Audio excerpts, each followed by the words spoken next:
Hello students, कैसे हैं आप लोग? सब हालचाल ठीक ठाक?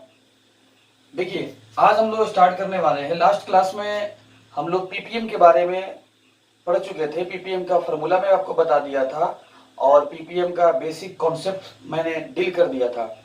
आज हम लोग स्टार्ट करेंगे पीपीएम पे न्यूमेरिकल्स कैसे हम लोग सॉल्व करेंगे। लेकिन पीपीएम से पहले एक और कॉन्सेंट्रेशन टर्म है जिसका नाम है पीपीबी, जिसका नाम है पार्ट्स पर बिलियन। इसको स्टार्ट करते हैं और कॉपी कलम को निकाल लीजिए और रेडी हो जाइए। देखो, पार्ट्स पर बिलियन, जिसका नाम है पीपीबी। पीपीबी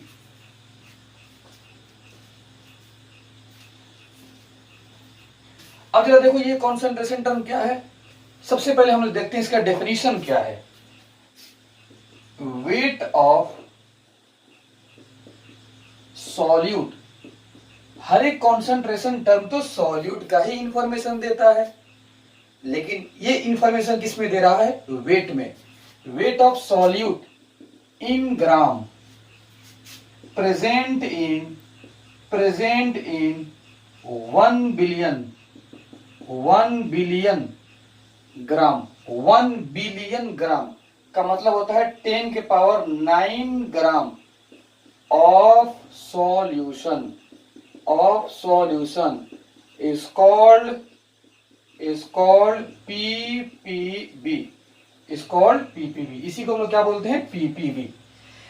तो पीपीबी क्या हुआ कि ये आपका नंबर ऑफ पीपीबी जो आपका हुआ वेट ऑफ सॉल्यूट ही है, लेकिन 1 बिलियन ग्राम ऑफ सॉल्यूशन में। और 1 बिलियन ग्राम सॉल्यूशन कितना होता है? 10 के पावर 9 ग्राम। अब जरा इसका फॉर्मूला हम लोग देखते हैं ध्यान से। देखो, मान लेते हैं आपका ये एक कंटेनर है। क्या है जी? कंटेनर। इस कंटेनर में मैं मान लेता हूं 200 ग्राम सॉल्यूशन पैक है। 200 ग्राम सॉल्यूशन पैक है। जब 200 ग्राम सॉल्यूशन पैक होगा तो इसमें सॉल्वेंट भी होगा, सॉल्यूट भी होगा। तो मान लेते हैं इसमें आपका 2 ग्राम सॉल्यूट है। 2 ग्राम क्या है जी? सॉल्यूट। मतलब 200 ग्राम सॉल्यूशन में 2 ग्राम सॉल्यूट आपका पैक है। अब इस सॉल्यूट का निकालना है कॉन्सेंट्रेशन। क्या निकालना है जी? कॉन्सेंट्रेशन। क्योंकि कॉन्सेंट्रेशन टर्म तो सॉल्यूट के लिए ही निकाले जाते हैं। और कॉन्सेंट्रेशन में क्या निकालना है? पीपीबी। हम लोग क्या निकालना है? पीपीबी निकालना है। तो इसको जब निकालना मैं आपको सिखा दूंगा तो यहीं से फॉर्मूला आ जाएगा। तो पहले इसको नोट कर ले। ग्राम सॉल्यूशन में 200 ग्राम आपका सॉल्यूशन है। 200 ग्राम सॉल्यूशन में आपका 2 ग्राम क्या है? सॉल्यूट है। 2 ग्राम क्या है? सॉल्यूट है। तो 1 ग्राम को निकाल लो। 1 ग्राम सॉल्यूशन में क्या होगा? तो 2/200। 2/200 हम लोग क्या निकालना है? पीपीबी निकालना है। तो पीपीबी क्या होता है? 10 के पावर 9 ग्राम सॉल्यूशन में जितना ग्राम सॉल्यूट है वही तो पीपीबी होता है। तो 1 ग्राम में तो हम लोग निकाल लिए हैं कितना सॉल्यूट है। तो निकालना है 10 के पावर 9 ग्राम सॉल्यूशन में। 10 के पावर 9 ग्राम सॉल्यूशन में कितना? तो 2/200 और 10 के पावर 9 से मल्टीप्लाई कर दीजिए। इसी एक्सप्रेशन को हम लोग क्या बोलते हैं? पीपीबी। क्या बोलते हैं? पीपीबी। जैसे पीपीएम हो, जैसे पीपीबी है। पीपीएम में क्या था? 10 के पावर 6 ग्राम सॉल्यूशन में जो आपका सॉल्यूट का वेट था वो पीपीएम था। और पीपीबी क्या है? 10 के पावर 9 ग्राम सॉल्यूशन में जो वेट है सॉल्यूट का वो आपका क्या है? पीपीबी है। तो फॉर्मूला क्या आ गया? पीपीबी, पार्ट्स पर बिलियन। देखो यहां से 2 क्या है? 2 यहां पर देखो, ये वेट ऑफ सॉल्यूट है। Wait of solute, wait of solute, wait of solute upon 200 क्या है आपका? Weight of solution, weight of solution, weight of solution. और इसको भी ग्राम में रखना है और इसको भी ग्राम में रखना है। इनटू देखो ये 10 के पावर 9, 10 के पावर 9। ये हो गया आपका फॉर्मूला किसका? पीपीबी का। तो इसको अच्छे तरीके से नोट कर लें।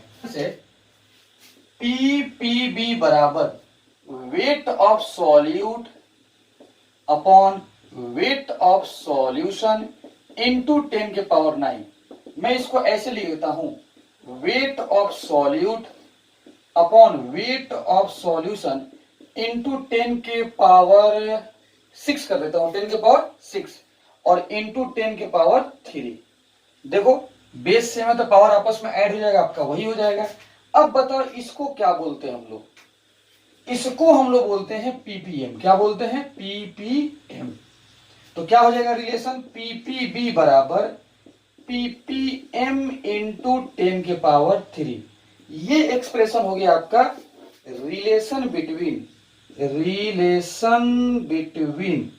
Ppm and PPB. जब भी पीपीएम दे और आपको निकालना हो पीपीबी तो आप यहां से निकाल सकते हैं, ठीक है। तो इसको ध्यान से देखना है। अब जरा आगे देखिए, मीनिंग ऑफ पीपीबी। जैसे मान लेते हैं आपका एक्स कोई एनी कंपाउंड है, कोई सा कंपाउंड, एनी सब्सटेंस मान लो, एनी सब्सटेंस, और दिया इसका 6 पीपीबी लिखा है कहीं, 6 पीपीबी। कहने का मतलब कि इससे तुम क्या समझते हो? सो इसको देखकर तुम क्या समझोगे? तो जरा देखो ध्यान से, यहां पे देखना आप लोगों को ये है कि सबसे पहले देखो यहां पर क्या लिखा है, 6 पीपीबी। पीपीबी देखते क्या समझोगे? सॉल्यूशन कितना? 1 बिलियन, मतलब 10 के पावर 9 ग्राम आपका क्या हो जाएगा? सॉल्यूशन। उसमें जो आपका वेट होगा सॉल्यूट का वही तो होता है पीपीबी। तो अब जरा देखो, पीपीबी के बगल में जो कंपाउंड लिखा है एनी सब्सटेंस, यही आपका क्या हो जाएगा? सॉल्यूट हो जाएगा। यही क्या हो जाएगा? सॉल्यूट, क्योंकि कॉन्सेंट्रेशन टर्म डिफाइन होता है सॉल्यूट के लिए ही। तो जब आपको ये 6 दिख रहा है वही हो जाएगा आपका 6 ग्राम सॉल्यूट। 6 ग्राम सॉल्यूट 1 बिलियन ग्राम सॉल्यूशन में जितना ग्राम आपका सॉल्यूट होता है, जितना ग्राम सॉल्यूट, वही ना पीपीबी है। तो देखो 6 है तो 6 ग्राम सॉल्यूट हो जाएगा। अच्छा अब बताओ, ये 10 के पावर 9 ग्राम सॉल्यूशन काफी ज्यादा है, काफी ज्यादा, और सॉल्यूट काफी कम है। सॉल्यूशन बनता है सॉल्यूट और सॉल्वेंट को मिलाकर, तो सॉल्यूट तो काफी कम है, और सॉल्यूशन काफी ज्यादा है। उस सॉल्यूशन में 10 के पावर 9 ग्राम सॉल्यूशन में सॉल्यूट काफी कम है, तो हम बोलेंगे कि सॉल्यूट नहीं है, सिर्फ सॉल्वेंट है। तो अब हम इसको ऐसे भी लिख सकते हैं, 10 के पावर 9 ग्राम सॉल्वेंट भी लिख सकते हैं। क्या लिख सकते हैं? 10 के पावर 9 ग्राम सॉल्वेंट में 6 ग्राम सॉल्यूट। इसको आप ऐसे भी रिप्लेस कर सकते हैं। तो अब फॉर्मूला क्या हो जाएगा? पीपीबी बराबर wait of solute upon weight of solution तो पहले ही था, इंटू 10 के पावर 9, और तुम इसको लिख सकते हो यहां पर वेट ऑफ सॉल्वेंट भी लिख सकते हो। अगर सॉल्वेंट देगा तो रख दो, और सॉल्यूशन का वेट दिया है तब भी रख दो, दोनों में से कोई देगा आप रख दो, इसमें आपको चिंता करने की जरूरत नहीं है। तो मैंने आपको पीपीबी बता दिया और पिछले लेक्चर में पीपीएम के बारे में मैं डिटेल्स बता चुका हूं, लेकिन इस दोनों में सबसे ज्यादा इंपॉर्टेंट है पीपीएम, पार्ट्स पर मिलियन। तो अब मैं न्यूमेरिकल्स कराने जा रहा हूं पीपीएम पर, देन उसके बाद से हम लोग आ जाएंगे inter conversion between concentration terms. तो इसको अच्छे तरीके से नोट कर लें।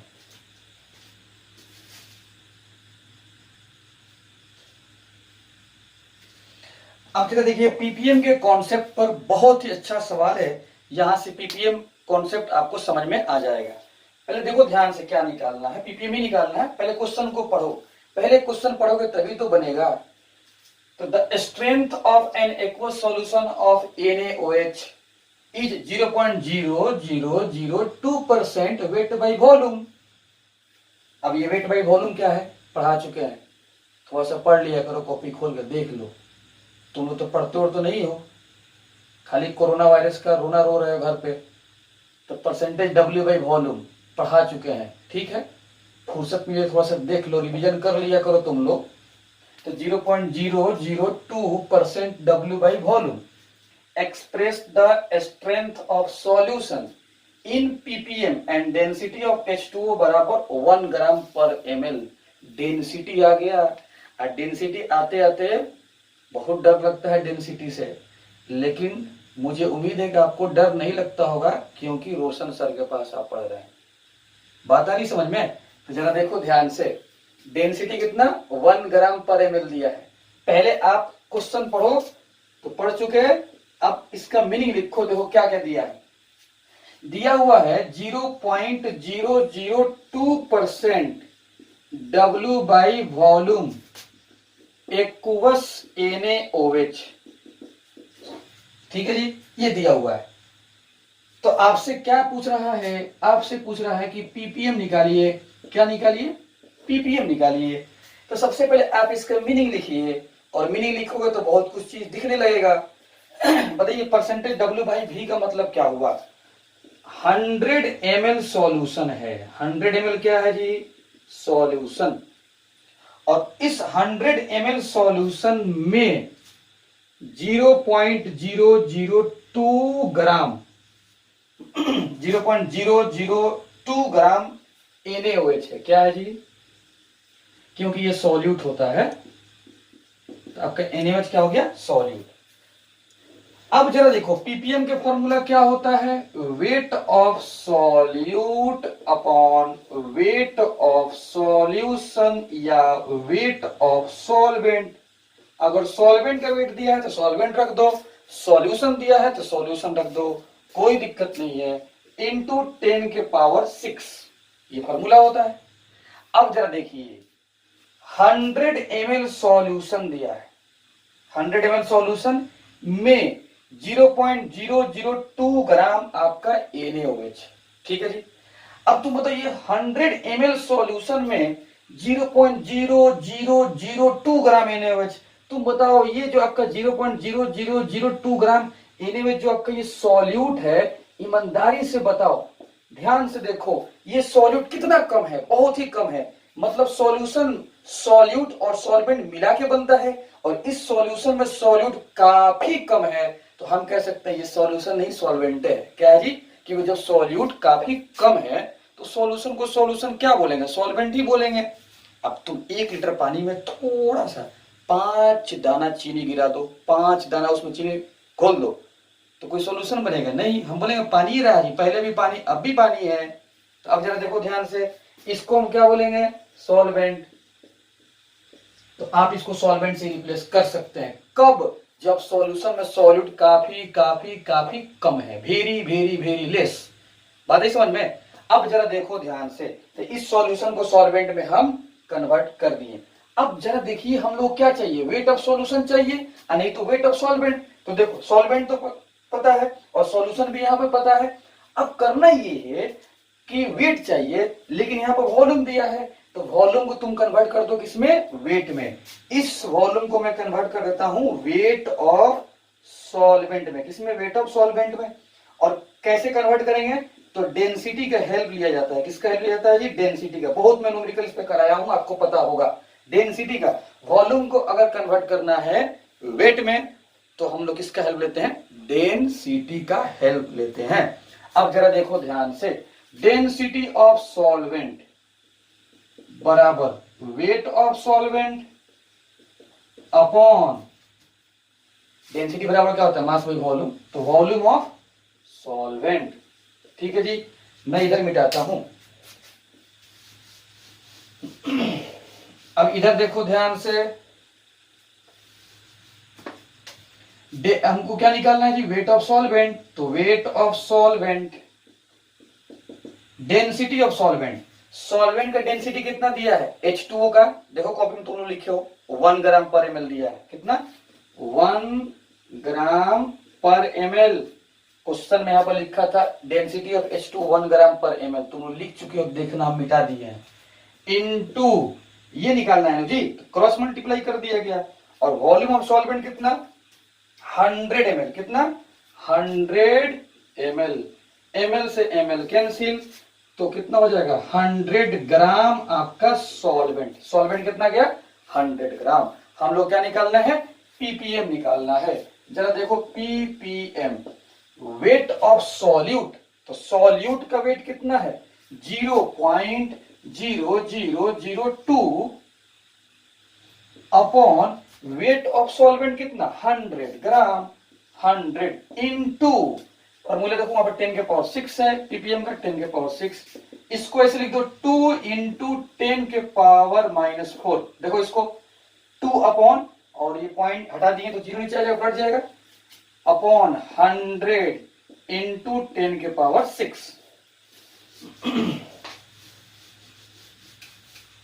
अब क्या होगा, 2 जीरो से 2 जीरो कैंसिल, तो 2 इंटू 10 के पावर -4 इंटू 10 के पावर 4, ये भी हो गया कैंसिल, बचा कितना 2, तो 2 ppm आपका आंसर आ गया, ppm 2 ppm आंसर आ गया।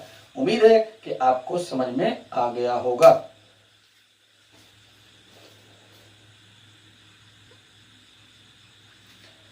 अब जरा देखिए अगला क्वेश्चन को जरा पढ़ें। हालांकि थोड़ा सा लैंग्वेज टफ है, आपको लैंग्वेज के पीछे जाना नहीं है, बस डेटा देखो, डेटा क्या दिया है, क्या निकालना है।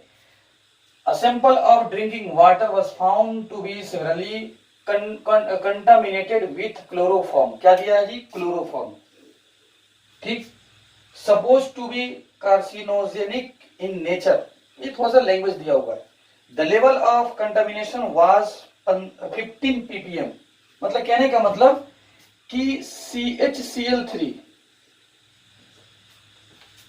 ठीक है जी, CHCl3 कितना ppm दिया है, 15 ppm, तो ये दिया आपका 15 ppm। और CHCl3 को क्लोरोफॉर्म बोलते हैं, क्या बोलते हैं जी, देखो ये क्लोरोफॉर्म, तो ये आपका क्लोरोफॉर्म है, कितना दिया, 15 ppm दिया हुआ है। तो कह रहा है express this in percent by mass, तो आपको इस 15 ppm को कन्वर्ट करना है परसेंट बाय मास में, परसेंटेज W/W में। आपको लैंग्वेज के पीछे नहीं जाना है। क्लोरोफॉर्म का ppm दिया है 15 ppm, तो जरा सोचो ना, जिस कंपाउंड का कॉन्सेंट्रेशन दिया हो वो कंपाउंड क्या होता है, तो वो कंपाउंड, ये कंपाउंड होता है सॉल्यूट, क्या होता है जी, सॉल्यूट, और उसका कितना दिया है, 15 ppm दिया है। तो क्या निकालना है, पहला परसेंटेज W/W, वो तो निकाल लेंगे, पहले इसका मीनिंग लिखो तभी तो निकलेगा। तो जरा देखो ध्यान से, इसका सबसे पहले इसको मिटाते हैं,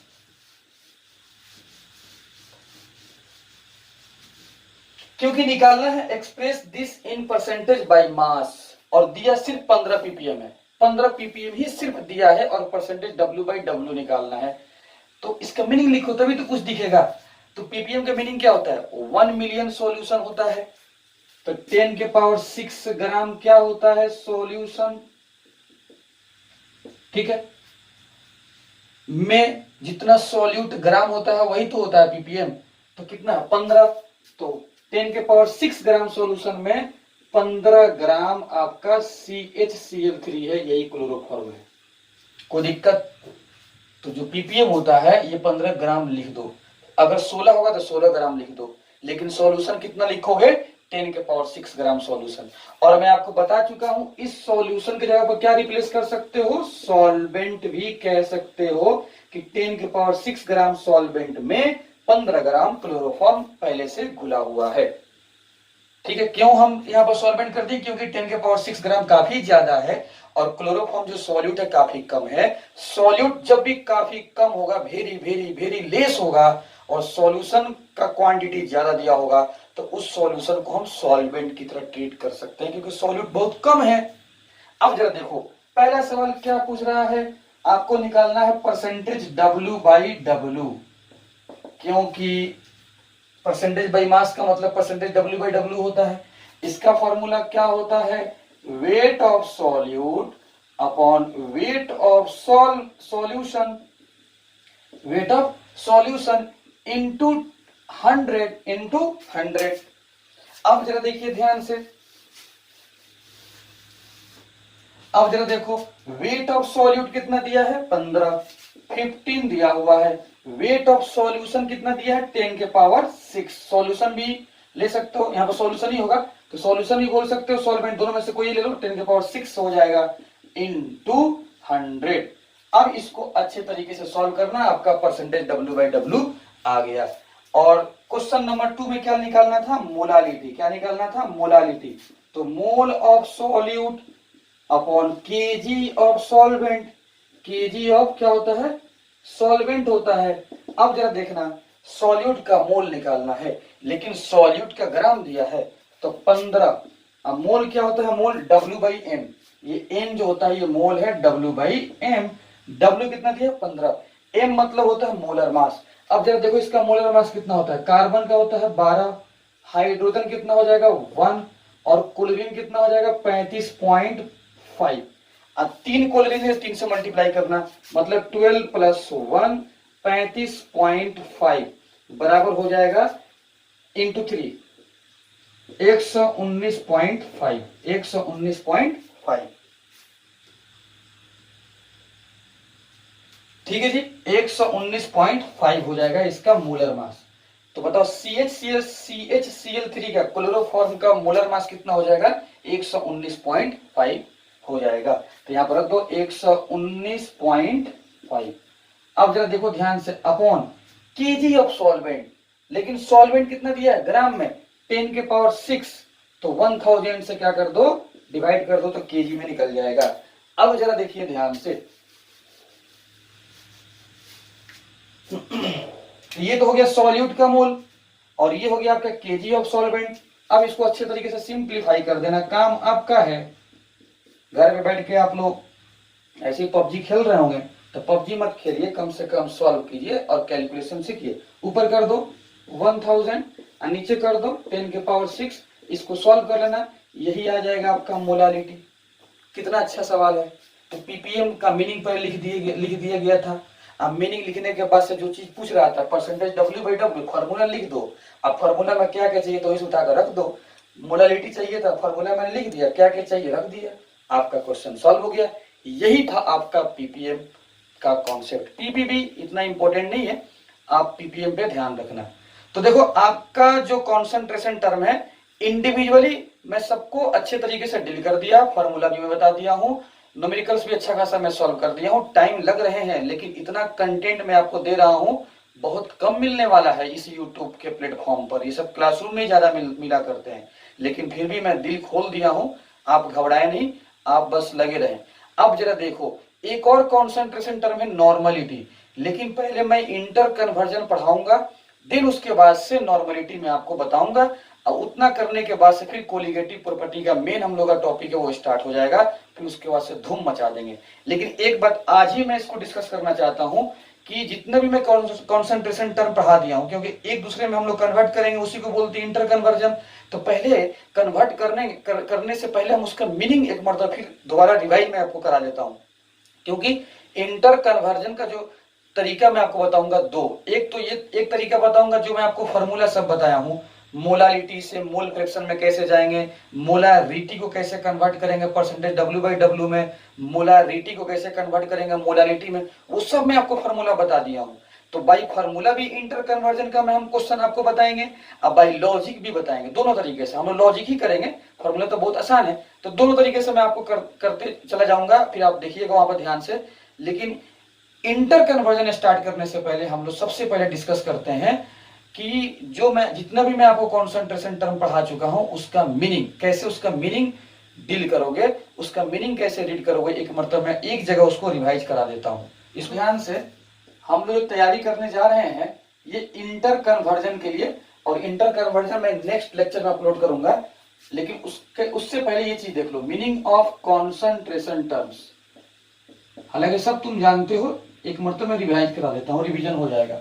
मीनिंग ऑफ कॉन्सेंट्रेशन टर्म्स देखो, सबसे पहला अगर कहीं लिखा हो 20% W/W aqueous solution of NaOH, तो बताओ इसका मतलब तुम क्या समझोगे।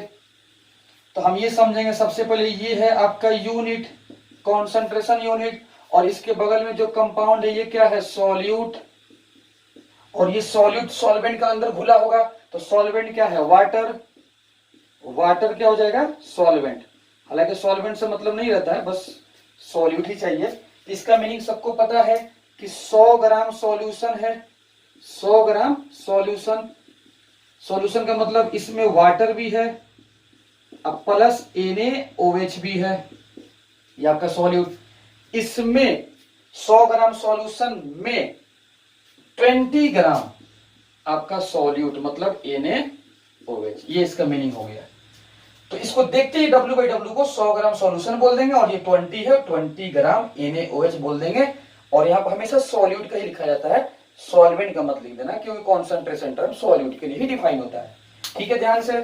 अगला देखो, यहाँ पर मैं लिखता हूं, अगर कहीं लिख दिया जाए 20% W by volume aqueous solution of NaOH, चलो ये लेते हैं NaOH। तो जाहिर सी बात आपको पता है कि कॉन्सेंट्रेशन टर्म के बगल में जो कंपाउंड होता है वो सॉल्यूट होता है, और ये तो आपका क्या हो जाएगा, यूनिट हो जाएगा। अब जरा देखना, यहाँ पे तुम 100 ग्राम मत लिखना, 100 ml लिखना, क्योंकि देखो भी नीचे है, नीचे। अब जो नीचे होता है तो इंफॉर्मेशन देता है सॉल्यूशन का, तो भी नीचे है तो सॉल्यूशन का इंफॉर्मेशन देगा जो नीचे वाला होता है, और सॉल्यूशन का इंफॉर्मेशन भी वॉल्यूम है तो 100 ml, 100 इसलिए कि परसेंटेज है। 100 ml सॉल्यूशन में 20 ग्राम आपका क्या हो जाएगा, NaOH। ग्राम क्यों, क्योंकि ऊपर W है, ऊपर जो इंफॉर्मेशन मिलता है सॉल्यूट का W है, तो W मतलब ग्राम का। तीसरा देखो ध्यान से, जल्दी जल्दी। तीसरा आपका अगर कहीं मैं लिख दिया हूं 15% V/V aqueous solution of H2SO4, इसका मीनिंग क्या हुआ, खटाक से देखो, ये आपका सॉल्यूट हो जाएगा।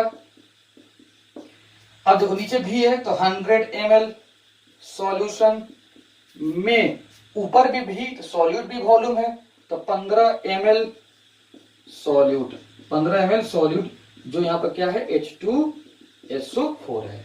ठीक है, तो ऊपर भी है तो सॉल्यूट वॉल्यूम में आ जाएगा, तो 15 ml। तीसरा देखो, चौथा का नाम है मोलारिटी, मोलारिटी। इसका मीनिंग कैसे निकालोगे, इधर देखो, अगर कहीं लिख दिया है 2m aqueous solution of CaCO3, नहीं आप इसको इसके ऊपर NaCl लिख लो, क्या लिख लो, NaCl। अब जरा देखो ध्यान से, 2m aqueous solution of NaCl, तो ये जाहिर सी बात है सॉल्यूट हो जाएगा, और ये आपका यूनिट है, कॉन्सेंट्रेशन यूनिट। और मोलारिटी क्या होता है, 1 लीटर सॉल्यूशन में जितना नंबर ऑफ मोल होता है उसी को क्या बोलते हैं, मोलारिटी।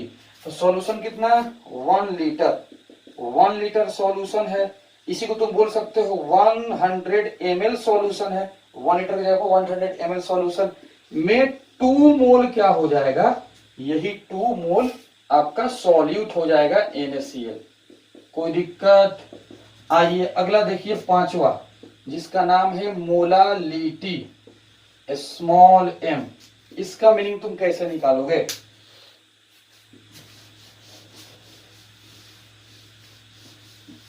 इसका मीनिंग अगर कहीं लिख दिया है स्मॉल m और एक्वस सॉल्यूशन ऑफ NaOH, क्या मीनिंग, तो मोलारिटी तो डिफाइन होता है 1 kg सॉल्वेंट में जो number of mole of solute होता है, तो क्या लिखेंगे, 1 kg सॉल्वेंट लिखेंगे, 1 kg सॉल्वेंट, और इसके जगह पे लिख सकते हैं 1000 ग्राम सॉल्वेंट में 2 मोल क्या हो जाएगा आपका, NaOH, जो कि सॉल्यूट है।